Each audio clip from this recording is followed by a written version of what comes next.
here we are. Um, yeah, it's been a crazy year.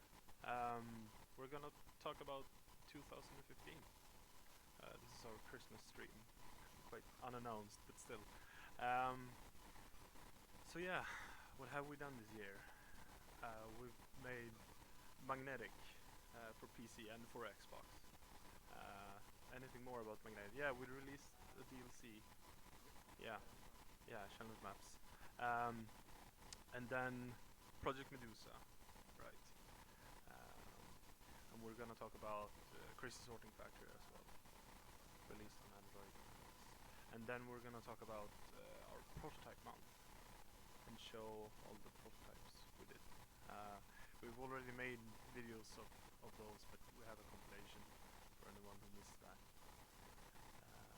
So yeah, talk about where we are right now. We're making Animal Blenddown, one of the prototypes that we showed during those streams. Uh, so yeah, I think I'll show you what it looks like. No, I shouldn't open it. Yeah, there we go. Something like that.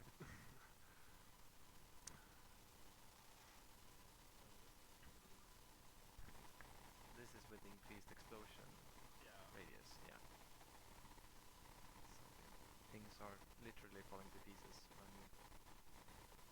It's kind of a powerful AK-47 if you can do that to a building and all other buildings and people and a car. But yeah, you can see the art style clearly. I wouldn't say that this is a good metaphor for what we've been doing this year, but we've been doing a lot of different things. And this is the latest project. So we've been doing everything from Magnetic, which we've been working on for a very long time, and put a lot of hours and months into to this, which is basically 1-2 weeks of work in total. And now we're preparing to take this very short concept and make something bigger with it early next year. So there have been plenty of different things to work on that year. But we could start talking about Magnetic. That I remember almost exactly a year ago. I was we were in contract negotiations with Gambitious, who later became the publisher for Magnetic. And I remember signing that contract on December 23rd. So I actually recorded a video and sent out to the team because everyone else had gone home for the holidays. But that was sort of a good finale for last year. Being able to sign the contract knowing that we would be able to release this game both on Xbox and on Steam. And that is just up to us now to deliver a good game. But it didn't look like this back then.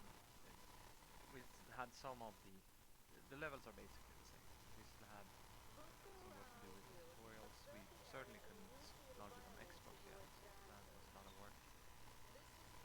But the game looks the same. Maybe you can only expect. What did you think was the most challenging thing to do when working on Magnetic? Most challenging thing. I don't know. I'd like to say not go overboard with design. Because I've made some really way too complicated levels that we had to scrap because, well, they weren't fun. I just went overboard. I think that's part of the difficulty as well. Managing like the level of difficulty to a level where it's enjoyable and not just painful. Well, we got to painful in challenge maps, the DLC that we did. Perhaps, yeah, we could show dimensions. I've died so many times in this level, and I saw it made, so I knew what I was supposed to do, but that didn't help at all. So you make it look easy, but it really is not easy. We had some hardcore fans that really got into these levels. They thought the base game was way too easy. I think that's one of the things we could have done better throughout the year. That we catered to new fans of first-person footballs. Many of the people who played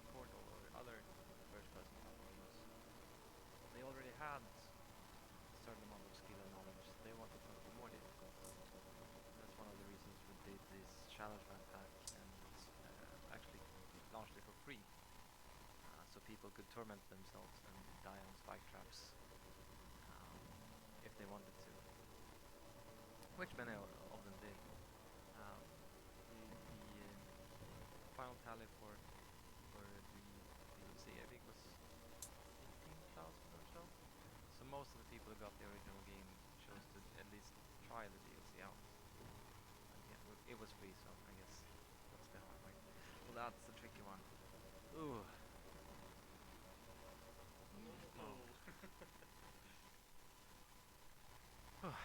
Yeah,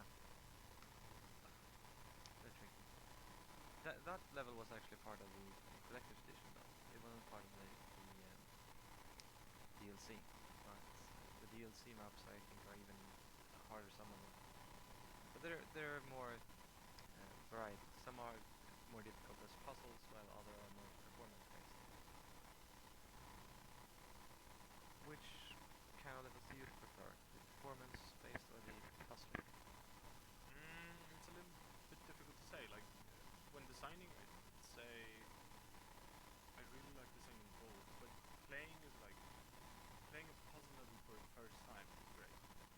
Playing a performance type of level for the first time is horrible because you know you're gonna do terribly, and then you have to practice it, and eventually you get good enough to actually manage and solve. But like in the long run, I prefer the kind of like Dimensions, the one I just played, because I can keep getting better at what puzzles Yeah, they they um, they really don't have the same. I guess finding out the solution is what makes the puzzle fun, while perfecting the solution is the fun of the more mechanical focus or speedrunning focus part. I think it's nice that we have both in the game. Because I like this. yeah, Trickhouse. This was actually one of the original maps that we had in the game for 2 years or so. Has gotten a lot of graphical updates, but the core gameplay and the core playthrough is the same.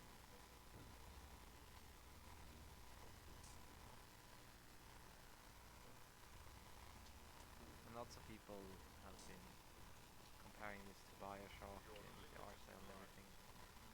One of the things we've had trouble with is making people understand that we're a very small studio, that we don't have a AAA team of artists. There were only 11 of us working on Magnetic in 2015. So Another tricky way to do it. yeah, the faster version. Oh, almost. You have an achievement for this, I believe. I think you're supposed to do it in less than 7 or something. Under 10. Okay. I think the record is somewhere around 6. All right. Should we perhaps move on? Yeah, We've been doing so many different things this year that maybe we should leave Magnetic and move on to Medusa. Yeah. I'll yeah. I'll let him take the microphone. Yeah, unless you wanted to play, but can you play and talk? Yeah, maybe you can. If I hold the mic. If I hold the mic, maybe you can. Let's see. We have it over there. Yeah. All right, so this is Medusa's Labyrinth, one of our oldest ideas that we were going to do. It's that we wanted to make. It's a first-person horror game set in ancient Greece. So it's quite a fun atmosphere and setting to work with. And it was really fun working with horror. So this is Flying goats. where am I? Setting. Yeah, setting. Yeah, and what we made for this was a short adventure, which would represent the our bigger idea. So So this demo here, or this short adventure, is taking place in the catacombs. You're trying to find the way out. Yeah. You can just show them a little bit.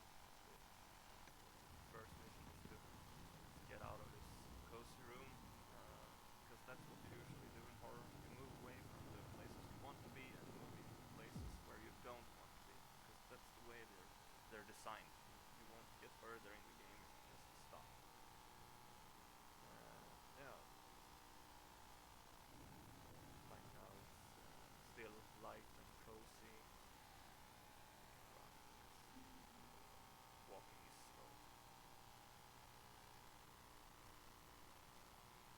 Yeah, so this is very early note. Yeah, so once again, it's a horror game. We're telling the player not to lower the bridge, so I think you guys can understand exactly what we're going to do.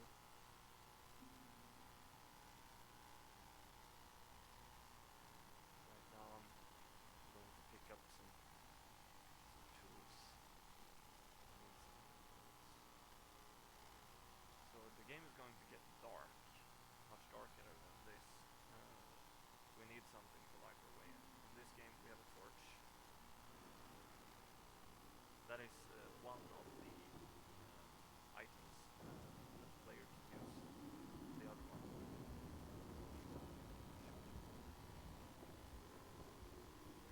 Here things are changing. The door that was there before isn't there anymore. Anyway.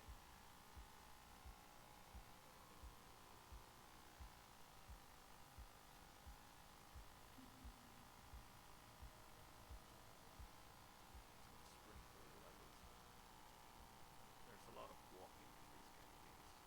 Most of it's built on making you feel at unease, and not so much having fun with mechanics like Magnetic is.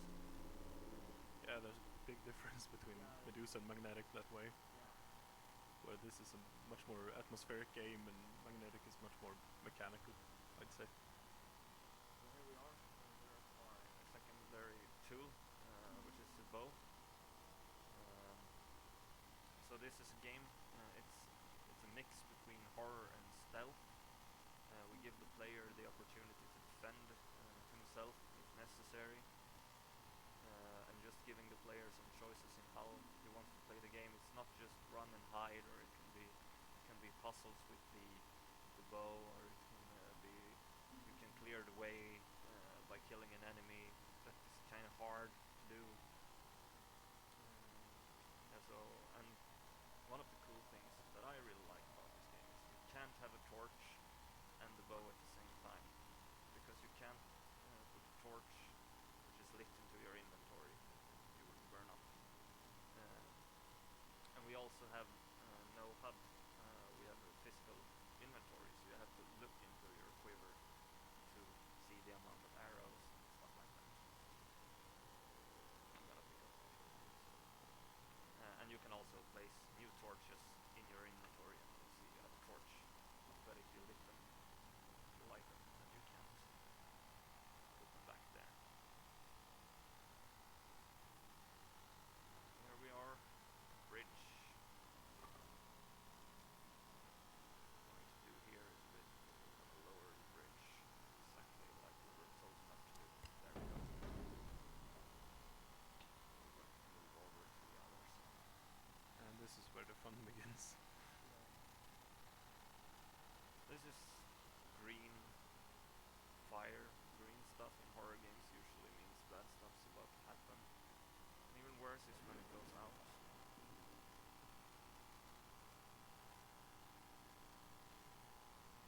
So maybe we should talk a little bit about like what the plans for this game are. I thought we could get Louise to talk about the Greenlight campaign we're doing right now. Yeah.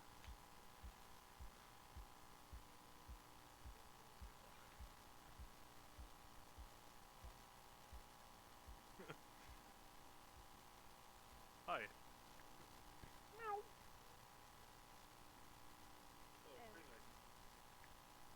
Yeah, so we're currently at Green Light with Magnetic, and I really don't know. Oh my god. It's Friday. Sorry. Yes, we're on Green Light with Medusa, of course.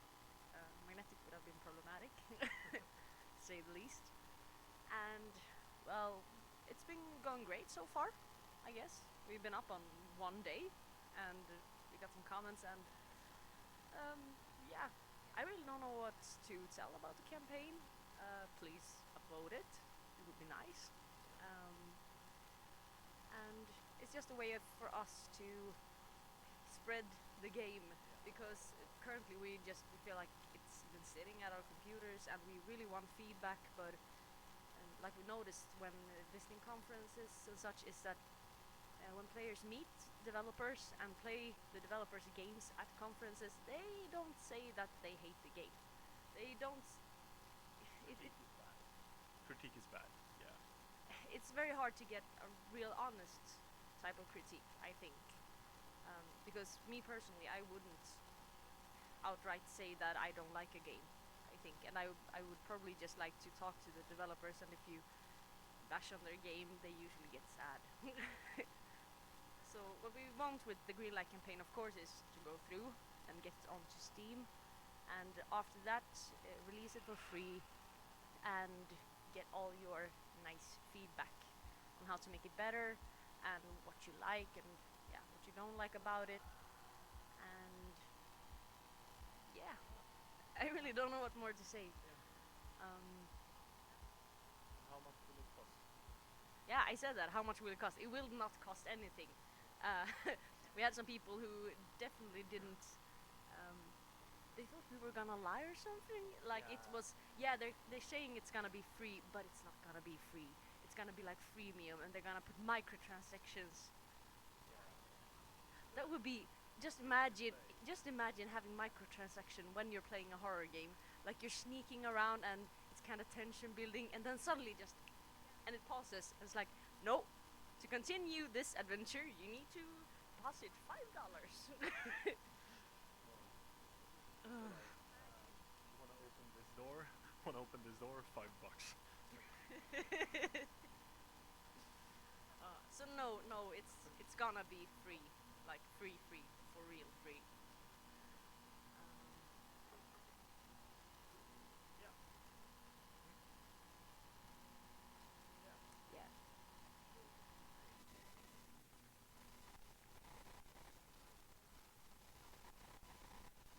Daniel could come here again, or we could just squeeze everybody on the couch because I'm not that fat. Cozy. Well, what I'm supposed to say, I love the fact that we can actually take a demo that we created and actually get it in front of people. You talked about conferences, but we've been showing this to publishers and people locally, but getting it out in front of a big crowd and getting honest feedback is really important. We also simply just want to get the reactions for the setting and yeah, free. Say something about taking their soul though, that might be why they might want to keep their soul space. Just a thought. I don't know. Don't you have enough souls already? I heard you have a jar. Something. Okay, you need more, apparently. She's kind of greedy with souls. Yeah, so we have information about the story. You can see the link in the video. We'll put up, when we put this on YouTube, there'll be an annotation so you can actually just click on it and get the right page. But if you're curious, let us know. Write to us, vote on the campaign, write in the comment sections. We will answer your questions to the best of our abilities. And yeah. Next up, we've been working on Medusa for most of the year in periods of time. In January, February, we prepared assets for GDC, and then we worked more on Magnetic because that got more intense until release. They picked it up late summer, and now we're putting up on Greenlight. So it's been with us year long. But Crazy Sorting Factory hasn't. We actually started and finished the game in the same year, which is rare for us. Um, yeah, we should show the video.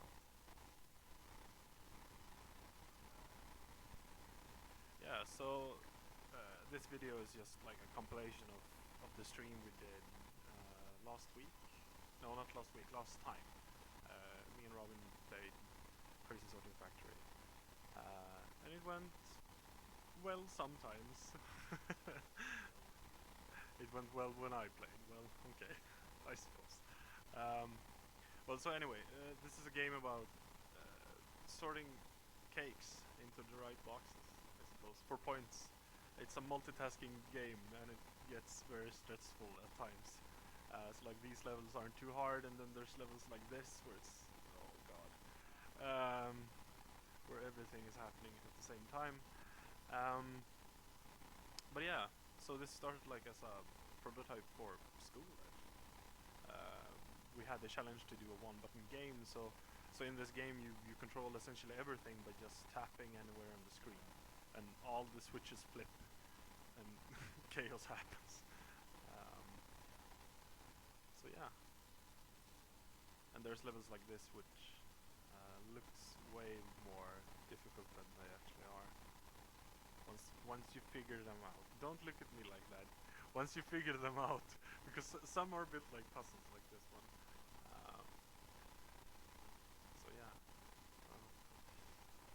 it's out. It's out for Android and iOS. You can search it on the store. Yeah, when did we launch it? The exact date. I mean, 18th of November. Okay, right. Yeah, and there's levels. It's way too complex for me.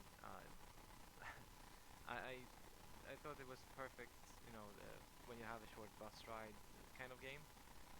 But if you get distracted, you miss the beat, and then you fuck up and want to curse, and people look at you funny. So it was not the perfect subway game or bus game, but it's certainly challenging, and my 9-year-old cousin is better at it than I am, so it might just be me. How did you do when playing Crazy Sorting Factory? Yeah, I actually like this game, and I do not understand what that is about because I just sure I renamed Martin, our designer, because there were a few levels that we actually took away around World 3, I think, because then after a while it's just chaos, and your brain feels like it's breaking, and you're just starting to tap the screen and hoping things gonna get well, but they don't, and that is when Martin Lovén became Martin the Brain Rape Lovén. And not That doesn't mean World 1, not World 3. yeah, but you suck. Yeah, so this actually, yeah, it's a fun game. It was really fun to work at. I did most of the graphics, like the fun graphics, not the score and not the boring buttons. So I just got to make cake and backgrounds and animals and stuff. And it was a lot of fun, I think, for us who worked at it, because it was very different from both Magnetic and Medusa. I mean, going from making uncanny, gritty monsters and 3D and everything kind of takes quite a long time before it's finished, and then just going straight into this, and I mean, production is so fast, and it's just kind of fun and easy. At least for the graphics part. I don't know. You can tell about the puzzles, maybe. Yeah, like doing stuff for Crazy Sorting Factory, it's been a way more agile process. Like Magnetic, where everyone was like included in everything. Like doing levels was both design and graphics, and even coding at some times, where you had to figure out loading and unloading and custom solutions and so on. But in this game, it was kind of like we made graphical assets, and then I, as a designer, could just make levels, and then we removed some levels were way too hard, and yet again I made way too many, way too difficult levels. So that's a challenge to overcome. But yeah, making levels for this game was like some days where I didn't have any inspiration, I could just sit at like this level for one long day, and other days I could like do 15 at 8 hours. So and then scrap a few of them, which didn't turn out so good, but still. So yeah, I really liked working on this project. Because as I said, it was agile, it was simple. I could do it very individually from everyone else. Yeah. So now we're just gonna make mobile games, of course. Of course, your game is gonna be just mobile games. I think we got some people angry at us for doing mobile games because now that's the only thing we're gonna do, and you're traitors to the PC gaming scene and whatever. No, we make games that we think are fun to work on and that we want to make. Even the Bloodborne guys have made mobile games. That's might be true. You gotta watch the Honest trailer. Okay, I haven't seen that, but yeah. No, so this was a good break in our usual production, and we got to work with the new engine, the default engine. That was actually pretty cool as well. And yeah, by the end of this project, we moved on to working with smaller prototypes, trying to pick what would be our next larger project. Sure.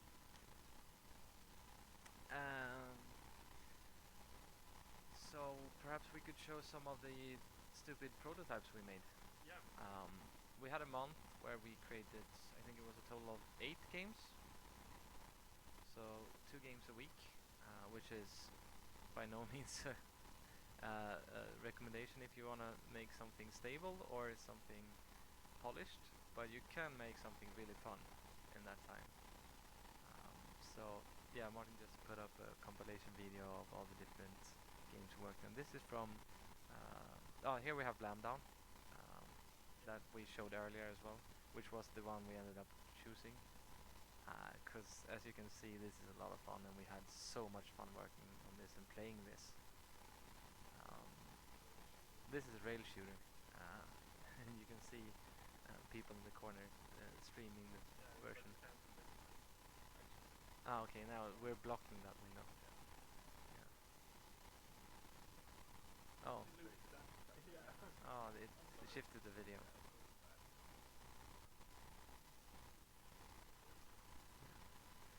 So which one was your favorite, Robin? I don't really know. The one I enjoyed working on with the most isn't actually shown here, and that was the one we made with Pieces, the horror RTS like prototype. And the other project that I worked on was DM Still Helper. I wasn't part of Animal Blamdown, but it was really fun to play the game. I think it turned out well in the end. So play probably Animal Blamdown. I really liked Rail Shooter too, but Axel was way too good at it. But it was fun just having so many people play at once and go around the tracks and be able to shoot the things that change the direction that the trains are going. DMC the Helper was fun too. I got to do some of the writing. I had a lot of other stuff to do as well, but that part was really fun to get into again. Fun trying out a completely new engine. I had never worked with RPG Maker before, and it was very simple and basic, and it had a lot of assets you could use, and the scripting was really easy, so you could make something quite big in a very short amount of time. It was a real fun engine to work with. You lose some of the flexibility of many other engines, but if you're making a classic old school RPG, then you have a lot of tools that help you do just that. I've been experimenting with RPG Maker myself, and I think it's a lot of fun. But yeah, you can't do a first person shooter in RPG Maker. The name kind of gives that away, though, doesn't it? Which one was your favorite? Oh, that's a good question. I definitely think Animal Blamdown was the best one to play, but I didn't work on that one either. I really enjoyed Rail Shooter shown right now too. As I said on that stream, it was missing a couple of features since they only had 3 days and the programmer was sick one of the days. So, so it's actually a little bit featureless, but I really enjoyed that one. And I think the concept of this one, the Highway Skeet Shooter, is great, but it didn't work out as good as we had hoped to mechanically, sadly. But What is the idea of it? madness, complete madness. Yeah, you drive down the highway, you fling up cars into the air, and you shoot them down with a ridiculously big turret, and that's fun. That was the co-op.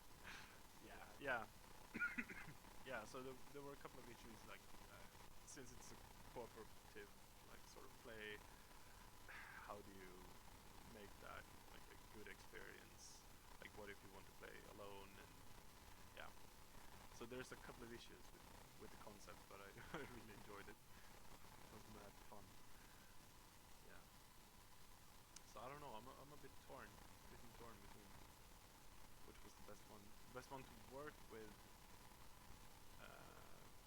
I think, was Skeet Shooter, since I wasn't involved in every project. But the best one to play by far is Blam Down, I think. Yeah. There's something about being a cool cow with a bazooka. I mean, it's hard to beat. I thought that the idea behind this one, the Highway Skeet Shooter, was great. But again, I think the racing controls and everything just, especially if you played as a turret, because when the car turns, you lose all sense of direction because you're just looking towards the sky and you wonder why you don't see any flying cars. That's because they're to the left of you. The car is there.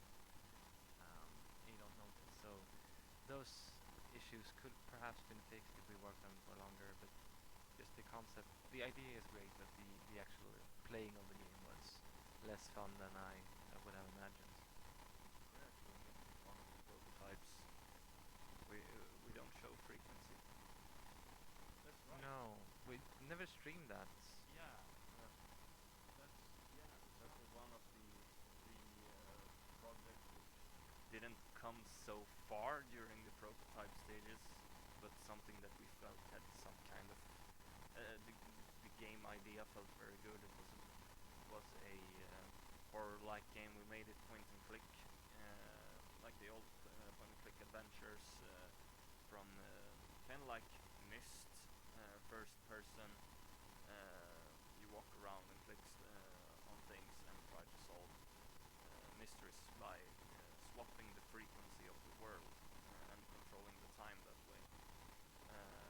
So basically, we made dimensional puzzles or something like that, where some rooms could be locked in one world, could be unlocked in another one, and so on. And you had to bring different stuff from different worlds. And so yeah, we felt that the game wasn't fun from prototype stages because it needed a lot more polish. But the idea and mechanics were quite fun, and if we should something we could work with later.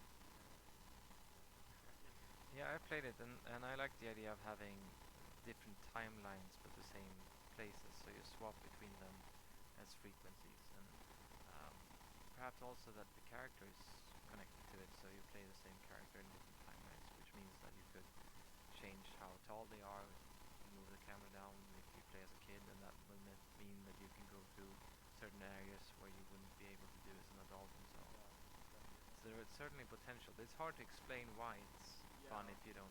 It's sort of a weird idea. Yeah, It was one of the crazy ideas where we just had this really weird mechanic which we didn't have time to show the potential of in 1 week, which was sad. I think it's a nice concept. yeah. All right. Right, so what's next? We've been prototyping, we've been working on Magnetic, on Medusa, on Crazy Sorting Factory. We have the Greenlight campaign up.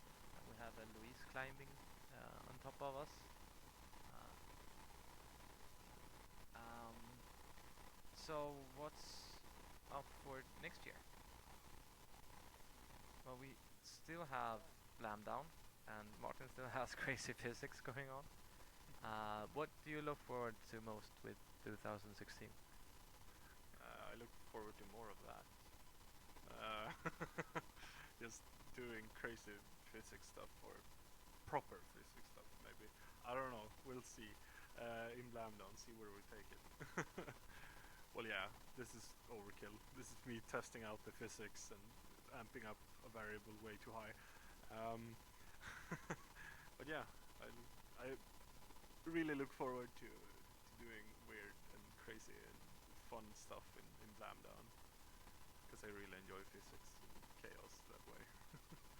I'll try not to make so much hard levels. I'll try. We'll have to have someone else look over them before we ship. But yeah, I'll remember that you promised to try, and maybe bring it up a few times. See, for next year, I think I look forward the most to um, explore Miss Cow's dark past in little comic strips and teaser stories about why she's going bananas with this rifle and just killing everyone. So you're gonna get a lot of 2D art on that. I also look forward a lot to hopefully go through Greenlight with Medusa and get it up on Steam and get more feedback. And just keep working with the guys at the office, I guess. Maybe with a little less French fries and glögg. I want more French fries and glögg. That's what I'm looking forward to next year. No, we'll see. I'm looking forward to not exactly knowing what's gonna happen. I like new challenges and new games. I guess that this will not be. I'm fairly certain this will not be the only thing that we have to talk about by the end of next year. So I'm looking forward to the stuff that I don't know. Robin? Yeah, well, I'm kind of much the same. I'm not really sure exactly what I'm looking forward to, but it will be fun to create some levels for Animal Blamdown. In the prototype, there is only one level, and it's kind of flat, and it's just showing the mechanics. I'm looking forward to making some crazy level design to bring the chaos even further. I have some weird ideas I'm gonna try out with falling cities and hovering cool stuff, and yeah. So making a bunch of crazy levels for this game will be really fun, and then we'll see what happens. Yeah, we're looking forward to those crazy ideas. Okay, I think that was all for this year.